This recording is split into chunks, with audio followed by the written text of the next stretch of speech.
কক্সবাজার থেকে Saint Martin নৌ রুটে পর্যটকবাহী জাহাজ চলাচল শুরু হয়েছে। পর্যটকদের স্বস্তির পাশাপাশি পর্যটন সংশ্লিষ্টদের মুখে হাসি ফুটেছে।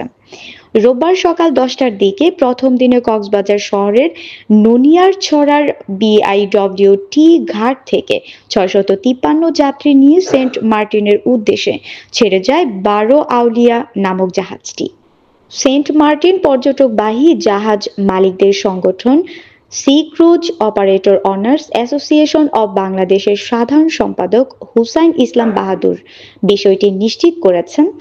তিনি বলেন, দীর্ঘ ৯ মাসের বেশি সময় বন্ধ থাকার পর কক্সবাজার সেন্ট মার্টিন রুটে জাহাজ চলাচল শুরু হয়েছে। আজ প্রথম দিনে 653 জন যাত্রী নিয়ে 12 আউলিয়া জাহাজটি সেন্ট মার্টিনের উদ্দেশ্যে রওনা হয়েছে।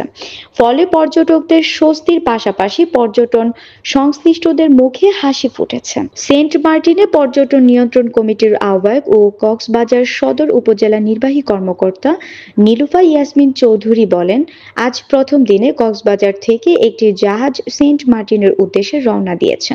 আমরা সবকিছু পরিদর্শন করেছি। সম্প্রতি নাফ নদীতে ডুবোচর জেগে উঠায় নাব্যতার সংকট এবং মিয়ানমার সীমান্তে গোলাগুলির কারণে নিরাপত্তার অভাবে আপাতত টেকনাফ থেকে জাহাজ চলাচলের অনুমতি দেয়া হচ্ছে না। শুধু কক্সবাজার শহর থেকে জাহাজ চলাচলের অনুমতি দেয়া হয়েছে।